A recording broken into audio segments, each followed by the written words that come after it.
Hello everybody, my name's Shalise. Welcome now everybody to my Wonder Woman 1984 movie review. Here's the thing everybody. Wonder Woman 1984 is getting a lot of hate on the internet for some odd reason.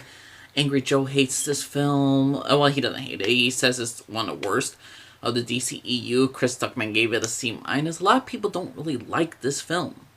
Other than Jodie's Corner, he's the only one I can actually see. I think he gave it like an A-. Without spoilers, I didn't watch spoilers, so I was just watching this film with an open mind. And a lot of people said it was boring, not enough action. Here's the thing, I don't need a lot of action to watch a superhero film. I need to have a good story. And what this story was, is a pacing off. Well, before I get into this entire story and the pacing, let me just say this. This is not a bad film. This is nowhere near the worst of the DCEU. This is not as crappy as Dawn of Justice was. This is not overly predictable as Shazam was. I find Shazam the most overrated superhero film alive. But this is not the most entertaining superhero film. This is not a terrible film. I actually find this a good film. So my score is Wonder Woman 1984 is a solid B. It's not the greatest superhero film you're going to see, but it's one of the good ones. It has an overall good theme and message. Certain things are not good. The CGI some places did not work out. The pacing is awful in many cases. Okay, not awful, but it's... Okay, the pacing is just awful. There's no word I can say. The pacing is awful. A lot of people said there's not enough action. See, I don't need a lot of action. I need just good story. And the thing is with Wonder Woman 1984 is this. Wonder Woman 1984, it has a lot of stuff that's just really great. There's a lot of great moments. So what this entire movie is about people having wishes, having dreams, and they want everything they want, but what will it cost you your dream? And sometimes it's really all about being grateful for what you have right now. Pedro Pascal's character, Mr. Lord, he wants to have the oil business up and running. He wants his dream to get up and running. He wants his ultimate dreams to come true. He has a son that he's bonded with and all this stuff, but he doesn't look what's greater. It's not about his dreams, it's about what he has. And Wonder Woman 1984, Diana Prince, Diana, she's still missing Steve Trevor. And a good portion of this movie is all about how she's kind of like in the shadows. She's still helping people in the world in her own sense.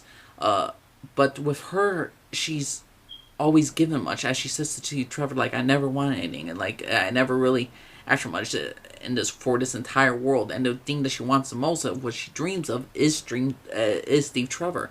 And, again, sorry for spoilers, but there is spoilers for this entire section. It's just, the fact is that the beginning of this movie, we see how Diana's so alone, and what she wants is ultimately to be with Steve Trevor, to be with the one she loves, to be with someone who she connects with. And that's what we all want. We want to find that special someone in our lives who we connect with. And the fact that she lost him and all this stuff, she wants it back. I understand it. Kristen Wiig, Cheetah, Barbara, she wants to be like Diana Prince. She wants to be shown. She wants the world to see her as special. She wants the beauty of Diana. She wants the popularity of Diana. She wants the strength of Diana. She wants to be exactly like Diana. And she gets that. It's just, she wants more and more. And Maxwell Lord, he finds the stone in a museum where Diana Prince and Barbara work at. And he uses it. He gets the power. He becomes the stone. And ultimately, he wants more and more.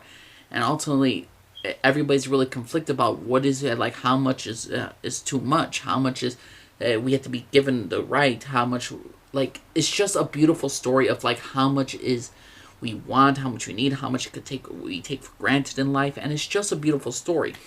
Now, could this movie been better paced out? Yes. I don't think the stuff with them scared at the beginning of Diana cheating at the beginning during this race, the first 10 minutes was needed. I don't even think the mall scene was really needed. I think they could have handled the mall scene a little bit better.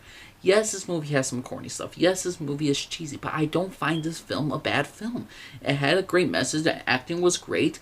It's just the pacing was a bit off. If you just, I say like 15 minutes you could have cut out of this film. This was like a 2-hour and 36-minute film. You could have shaved 15 minutes off, and a lot of people would have been a little bit more happy with this film, in my opinion, if you shave off a couple of minutes. But it's not a bad film. At the end of the day, Diana Prince has to let go of Steve Trevor. And there's this moment that reminded me so much of Spider-Man 2 with Aunt May and Peter Parker, where she says, I believe there's a hero in all of us, and sometimes we have to be steady and give up the things we want the most. And Diana has to give up the love of her life again. She has to let it go because this whole thing about this plot about the stone that Pedro Pascal's character, Mr. Lord, finds that it starts to take away. Mr. Lord, he wants the power, and he wants the thing to make wishes, all this stuff, but the thing is always slowly degenerating his life. Barbara's losing her humanity because she's so obsessed with power and being in control and to be the strong woman that she wants to be, like Diana. And Diana's losing her immortality in a sense, her indestructibility, because she let go of Steve Trevor. And because she's with Steve Trevor now. So ultimately she has to give it up for the greater good. And that's what Peter Parker had to do in Spider-Man 2. He had to give up the greater good of being Spider-Man. Of being just a regular human being in order to become Spider-Man again. Because the world needs Spider-Man. The world needs Diana Prince. The world needs Wonder Woman. And I think Wonder Woman 1984 did a good message. Could they have done it a little bit more simply done? Could they better pace this movie out? Yes. Certain CGI scenes could have been definitely patched up a bit, but I get the overall theme of this movie. This is not a bad film. This is a good film with a great message. It's just the pacing is way off for this film, and I believe this film could have been a lot better than most people.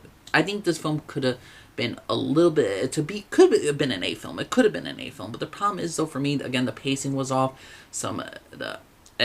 You could cut down certain scenes away. The third act was a bit messy with was a little bit took too long with Diana Prince's message with Maxwell with Mr. Lord and all that stuff. So I think there could have been something more to this film. Not beauty more to this, but I feel like this film could have been a lot better than what it was given. I really have a lot of words to express how I feel about Wonder Woman 1984, but this is not a bad film.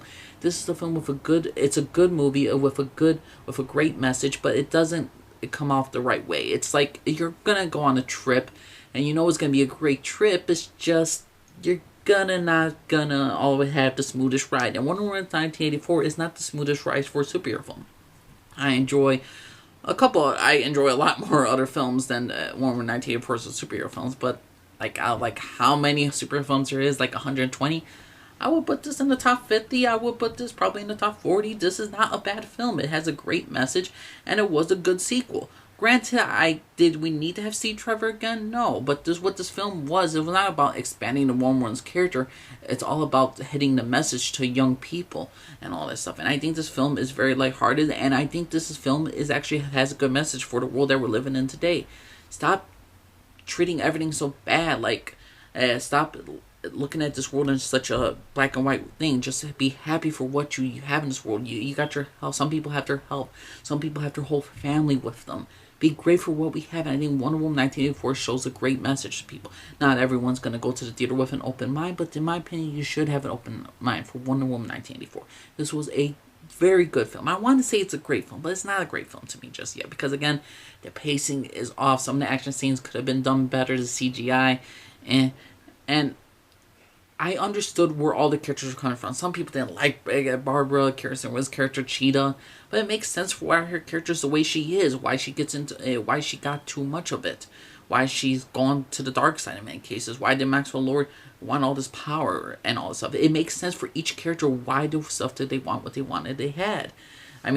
It makes sense for what these characters wanted and why they wanted it, what they're willing to give for it, and what they're willing to sacrifice in order to take everything back. And I really enjoy Wonder Woman 1984. This was not a bad film. I will never understand, never understand, but I think this film is getting a bad rap for too much. As some people said, this is, again, worse than Dawn of Justice. Are you kidding me?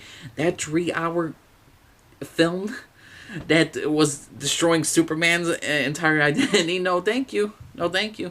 This was not the CGI mess that was it was not it's not the overly hated Justice League. It's not the overly loved Shazam. This is a good DCEU film. This is not a terrible film. I like Aquaman more than this film. Because it was a better pacing. It had a bit more action. I like Aquaman's Jason Momoa as a character more. But Warner 1984, I don't know where I would rank this film just yet. The thing is, though, I enjoyed this film. And I don't understand the hate for this film. I don't understand why people are just shitting on it. Some even people are comparing this to a freaking Elektra. Was it, they said, I'm not mad, I'm disappointed. I'd rather watch this movie over Captain Marvel any day. This was a very good film. Well, not a very good film, but this was a good film. I will always defend. I'm gonna probably always defend this film for. People are always gonna shit on this film. It was okay. People are saying no, this wasn't just okay. This was a good film with a great message. So Wonder Woman 1984, B. It's a B. I want to give it a B plus, but not just yet. I'm gonna give it a solid B for now. It's an 8. Like I'm gonna give it like an 8.5 out of 10. This is a good film, a good sequel to Wonder Woman. It could have been better, could have been an A tier, but it did not get it just there because again, it was ran for too long, in my opinion. But personally, everybody, I know I'm rambling on and I keep on going to the point, but to me, see Wonder Woman 1984. It's not a bad film, and it's just a film that you really need to have an open mind with, and really don't take. Let's not take let's not take it granted for what we have in this life. So everybody, my name's Elise. After everybody, bye.